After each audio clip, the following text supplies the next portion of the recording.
Halo teman-teman, perkenalkan saya Roy Fatimah dari kelas 30 dari kelas MBS 6H. Di sini saya akan menjelaskan mengenai bisnis plan dari usaha kelompok saya, yaitu Masjid Pistol. Penjelasan pertama yaitu mengenai latar belakang usaha Masjid Pistol. Usaha ini dilatar belakangi oleh kebutuhan masyarakat yang menginginkan makan praktis yang memiliki kualitas dan juga cita rasa yang tinggi. Selain itu, kesadaran akan pentingnya nutrisi juga mempengaruhi pilihan konsumen terhadap makanan ringan yang tidak hanya mengenyangkan, tetapi juga memberikan manfaat akan kesehatan. Sehingga dengan adanya lumpia beef Masjid Pistol ini yang tidak hanya menawarkan cita rasa yang lezat, tetapi juga menekankan pada aspek kesehatan dengan kandungan nutrisi yang seimbang. Lumpia beef Masjid Pistol adalah sebuah produk inovatif dalam kategori makanan ringan yang memadukan kelezatan tradisional lumpia dengan isian daging sapi dan juga daging ayam. Produk ini hadir sebagai jawaban atas kebutuhan konsumen modern yang menginginkan cemilan yang praktis, lezat, dan juga bergizi. Produk ini dikembangkan dengan fokus pada kualitas bahan baku, inovasi dalam pengolahan, dan juga kemasan yang praktis. Melalui inovasi ini, Lumpia Beef Masjid Pistol berkomitmen untuk menghadirkan produk makanan yang berkualitas tinggi yang dapat memenuhi ekspektasi konsumen sekaligus mendukung gaya hidup modern yang aktif dan juga sehat. Selanjutnya yaitu analisa strategi, yaitu terbagi 3 bagian. Yang pertama itu internal, yang kedua eksternal, dan yang ketiga adalah analisis SWOT. Yang pertama yaitu internal, yang berisi 1 sumber daya dan realitas, yang berisi kualitas produk yaitu menggunakan daging sapi dan juga daging ayam yang berkualitas. Selanjutnya yaitu sumber daya manusia, kami menggunakan tim yang terampil dan juga berpengalaman dalam industri kuliner. Selanjutnya yaitu teknologi dan juga proses produksi, menggunakan peralatan modern dan juga standar operasional prosedur. Yang kedua yaitu struktur organisasi, kami menggunakan struktur organisasi yang sesuai. Selanjutnya yaitu keuangan, yaitu menggunakan modal usaha dari kita, dari kelompok 4 untuk kebutuhan sehari-hari. Yang kedua yaitu eksternal, yang berisikan 1 lingkungan industri, terdapat permintaan yang stabil dan meningkat untuk makanan cepat saji yang praktis, lezat, bergizi, terutama daerah Kartosuro dan sekitarnya. Yang kedua yaitu faktor ekonomi, stabilitas ekonomi dan daya beli masyarakat yang relatif baik mendukung pertumbuhan bisnis makanan cepat saji. Yang ketiga yaitu regulasi dan kebijakan, peraturan pemerintah tentang keamanan pangan, sertifikasi halal, dan kebersihan harus dipatuhi untuk menjaga kepercayaan konsumen. Selanjutnya yaitu mengenai teknologi. Kemajuan teknologi informasi membuka peluang untuk pemasaran digital dan juga e-commerce untuk meningkatkan stabilitas produk kepada konsumen. Selanjutnya yaitu nomor 5, yaitu adalah sosial budaya, yang mana perubahan gaya hidup yang mengarah pada konsumsi makanan cepat saji dan juga praktis, serta kesadaran akan pentingnya kualitas bahan baku. Yang ketiga yaitu analisa SWOT, yang berisikan 1 kekuatan yang berisi produk dengan rasa yang khas, kualitas tinggi. Yang kedua yaitu pengalaman dan keahlian dalam produksi lumpia. Yang ketiga adalah struktur organisasi yang efisien dan juga adaptif. Kemudian yang kedua adalah kelemahan, yang berisi tentang keterbatasan modal. Yang kedua yaitu ketergantungan pada pemasaran baku dan juga jangkauan distribusi yang masih terbatas. Yang ketiga yaitu peluang, berisi tentang pertumbuhan pasar makanan cepat saji dan permintaan konsumen yang meningkat, potensi ekspansi melalui model franchise, dan juga pemanfaatan pemasaran digital yang meningkatkan brand awareness dan juga penjualan. Yang keempat yaitu tentang ancaman, berisi tentang persaingan yang ketat, fluktuasi harga bahan baku yang dapat mempengaruhi biaya produksi, dan juga perubahan regulasi pemerintah yang dapat mempengaruhi operasional bisnis. Analisa kompetitor, kita menggunakan 2 martabak, yaitu martabak rock and roll dan juga martabak mengsel baksoy, yang mana keduanya belum memiliki sertifikasi halal, sehingga dalam hal ini kami Masjid Pistol unggul. Selanjutnya yaitu market size. Market size dalam hal ini yaitu mahasiswa wilayah Dermaga Surakarta yang masih aktif sampai tahun 2024 dan juga masyarakat Kartosuro dan sekitarnya. Selanjutnya yaitu segmentasi pasar.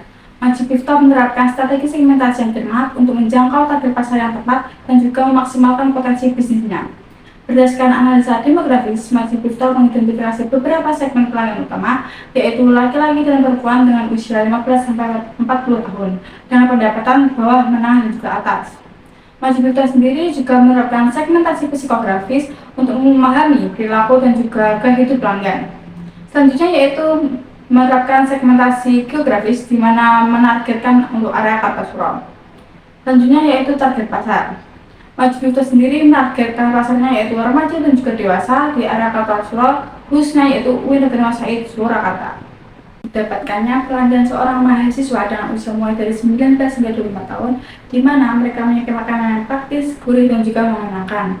Mojito ini hadir dengan menyediakan produk lumpia beef daging sapi dan juga daging ayam untuk memenuhi kebutuhan mahasiswa. Selain itu juga menyajikan berbagai varian serta berbagai ukuran dan juga harga mulai dari standar sampai dengan yang spesial.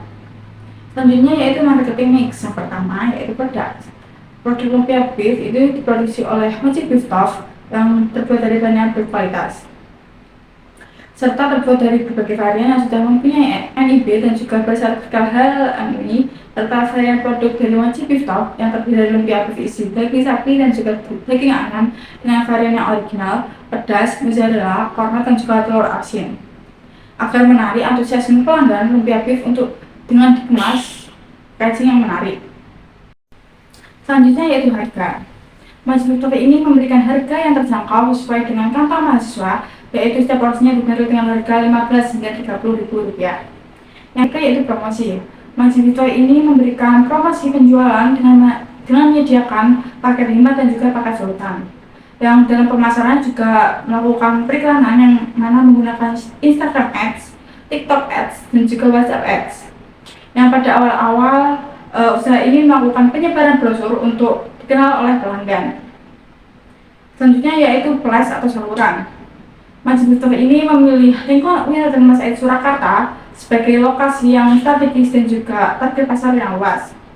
Selain itu melakukan penjualan secara offline di outlet dan juga mendaftarkan melalui ShopeeFood dan juga GrabFood. Rencana organisasi dan juga manajemen. Yang pertama yaitu pelaku usaha. Dengan nama usaha yaitu Mochi Beef Tough dengan jenis usaha kuliner, alamat usaha Foodcourt UIN dan Mas Aid Surakarta dengan pendiri yaitu Darul Harisma Inzia, Yayan, Nilam, Rora Fatimah, dan juga Amalia. Yang kedua yaitu visi misi dan juga tujuan perusahaan. Yang pertama yaitu visi, menjadikan pionir dalam industri kuliner dengan menghadirkan lumpia berkualitas tinggi, inovatif, dan juga dapat dinikmati oleh berbagai kalangan, serta menciptakan pengalaman yang tak terlupakan. Yang kedua yaitu misi. Misi terbagi menjadi satu yaitu menjual lumpia beef dengan bahan baku yang berkualitas tinggi, proses produksi yang higienis dan juga rasa yang lezat serta otentik. Selanjutnya yaitu inovasi rasa yang beragam dan juga mengikuti tren kuliner. Selanjutnya itu memberikan pelayanan yang cepat, ramah, dan juga memuaskan kepada setiap pelanggan. Selanjutnya yaitu mengadopsi praktik bisnis yang ramah lingkungan dan juga mendukung pelaksanaan lokal. Tujuan usaha yaitu satu meningkatkan penjualan dengan target penjualan sebesar 3.000 porsi lumpia beef dalam tahun pertama operasi. Yang kedua yaitu membuka cabang baru di dekat perguruan tinggi dan juga alun-alun dalam tingkatan pertama. Yang ketiga yaitu mencapai tingkat kepuasan pelanggan sebesar 90% berdasarkan survei dan juga feedback. Yang keempat yaitu diverifikasi produk. Yang kelima yaitu mengurangi penggunaan plastik dan juga beralih ke kemasan yang ramah lingkungan dalam 1 tahun. Struktur organisasi. Dari kita sebagai CEO, Yayan sebagai manajer keuangan, Harisma Inzia sebagai manajer operasional, Rora Fatimah dan Nilam sebagai manajer pemasaran, Agni Amalia sebagai manajer SDM. Selanjutnya yaitu manajemen organisasi. Yang pertama yaitu dari kita sebagai CEO. Yang ketiga menentukan visi, misi, dan juga tujuan usaha. Yang kedua yaitu mengawasi seluruh aspek operasional dan juga strategi bisnis. Yang ketiga yaitu membuat keputusan akhir terkait investasi dan juga pengembangan usaha. Dan yang terakhir yaitu berinteraksi dengan investor dan juga pemangku kepentingan utama. Yang kedua yaitu yang koordinasi sebagai manajer keuangan yang bertugas mengelola pembukuan dan juga keuangan usaha, menyusun laporan keuangan dan juga anggaran tahunan, serta mengawasi arus kas. Yang ketiga yaitu Harisma Inzia sebagai manajer operasional yang bertugas sebagai mengawasi operasional termasuk produksi, kualitas, dan juga layanan, serta mengkoordinasi kegiatan antar departemen dan juga mengelola persediaan bahan baku dan juga memastikan stok yang tersedia. Dan yang terakhir yaitu memastikan keputusan terhadap standar kebersihan dan juga keamanan makanan. Nomor 4 yaitu Rora Fatimah dan Nilam Sabrina sebagai manajer pemasaran yang bertugas sebagai merencanakan dan mengimplementasikan strategi pemasaran, mengelola media sosial, kampanye iklan, dan juga promosi produk. Selanjutnya yaitu melakukan analisis pasar dan merespon tren konsumen. Yang terakhir yaitu berkoordinasi dengan tim penjualan untuk mencapai target pemasaran. Selanjutnya yang terakhir yaitu Agni Amalia sebagai manajer SDM yang bertugas sebagai mengelola proses rekrutmen, pelatihan, dan juga pengembangan karyawan. Yang kedua yaitu menyusun dan juga mengimplementasikan kebijakan SDM. Yang ketiga yaitu menangani masalah karyawan dan juga memastikan lingkungan kerja yang kondusif. Serta yang terakhir yaitu menyusun jadwal kerja dan juga pengawasan kinerja tim. Rencana produksi dan juga operasional. Proses produksi yang pertama yaitu pengadaan bahan baku. Daging sapi atau daging ayam dari pemasak lokal percaya. Kulit lumpia yaitu diberi dari produksi yang terpercaya, bahan tambahan seperti bumbu, sayuran, dan juga bahan lainnya. Kemudian persiapkan dan juga pengolahan bahan. Yang pertama, daging sapi atau daging ayam dipotong dan dimasak dengan bumbu khusus. Yang kedua yaitu sayuran dicuci dan dipotong sesuai kebutuhan, dan terakhir yaitu kulit lumpia disiapkan untuk proses pengisian. Selanjutnya yaitu pengisian dan juga penggulungan lumpia. Yang pertama itu campurkan daging sapi yang sudah dimasak dan sayuran ditempatkan di tengah kulit lumpia. Kemudian lumpia digulung dengan rapi dan juga siap untuk diproses selanjutnya. Kemudian penggorengan dan juga pengemasan. Yang pertama, lumpia digoreng sehingga berwarna keemasan. Yang kedua yaitu setelah digoreng, lumpia dipipihkan dan juga didinginkan sejenak. Dan yang terakhir, lumpia dikemas dalam kemasan yang menarik dan juga higienis. Rencana operasional yang pertama itu lokasi di Forkot Wilayah Masa Surakarta dengan peralatan 1, alat pemotong daging dan juga sayuran. Yang kedua yaitu alat penggorengan. Selanjutnya yaitu sumber daya manusia. Yang pertama yaitu koki dan juga asisten dapur yang berpengalaman. Yang kedua yaitu tenaga pengemasan dan juga distribusi.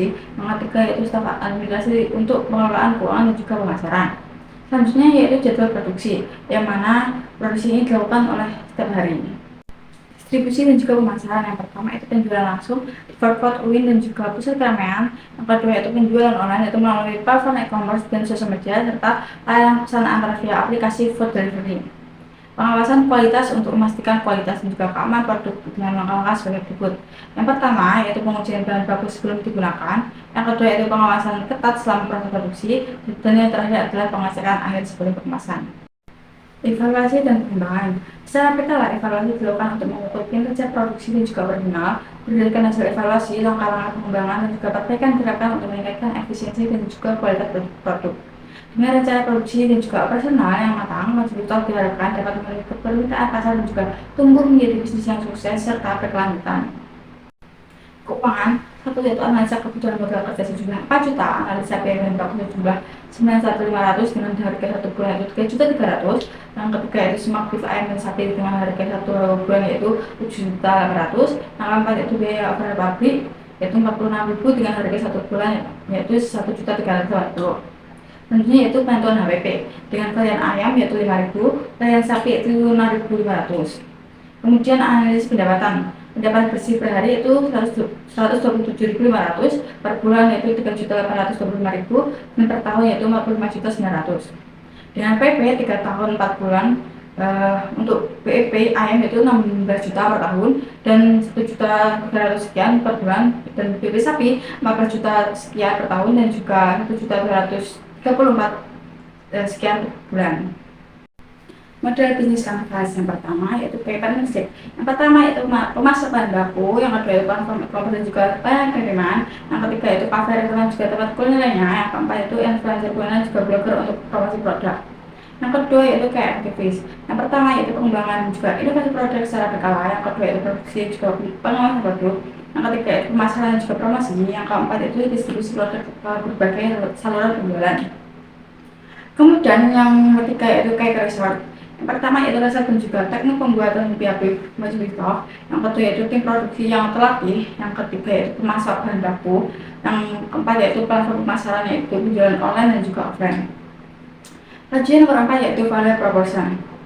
Yang pertama yaitu lumpia beef dengan isian daging sapi dan juga daging ayam yang unik dan juga lezat. Yang kedua yaitu kombinasi inovatif dari sayuran-sayuran, lumpia dan juga daging yang belum banyak tersedia di pasaran. Yang ketiga yaitu bahan-bahan yang berkualitas dengan fokus pada rasa dan juga kesehatan. Kemudian kemasan yang menarik dan juga mudah dibawa untuk dikonsumsi secara praktis. Selanjutnya yaitu makanan ringan yang belum ditemui di daerah kampus Indramayu Surakarta.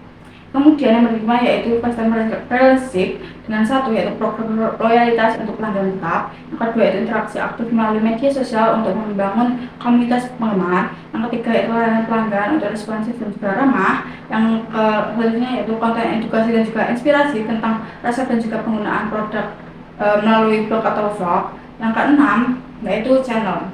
Yang pertama yaitu penjualan langsung di toko-toko makanan atau pasar. Yang kedua yaitu kemitraan dengan kafe dan juga restoran untuk menyediakan produk ini sebagai menu tambahan. Selanjutnya yaitu penjualan online melalui platform e-commerce dan juga aplikasi pengiriman makanan. Kemudian event atau bazar kuliner untuk memperkenalkan produk kepada khalayak yang lebih luas.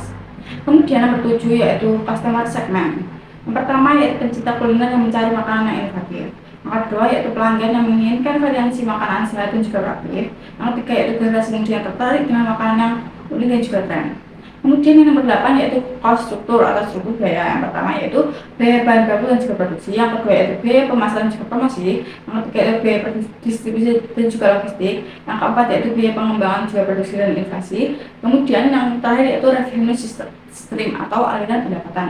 Yang pertama yaitu penjualan langsung produk. Yang kedua yaitu penjualan dalam bentuk paket atau set untuk acara khusus. Kemudian yang terakhir adalah kerjasama dengan kafe atau restoran. Sekian presentasi dari saya. Kalau mohon maaf. Wassalamualaikum warahmatullahi wabarakatuh.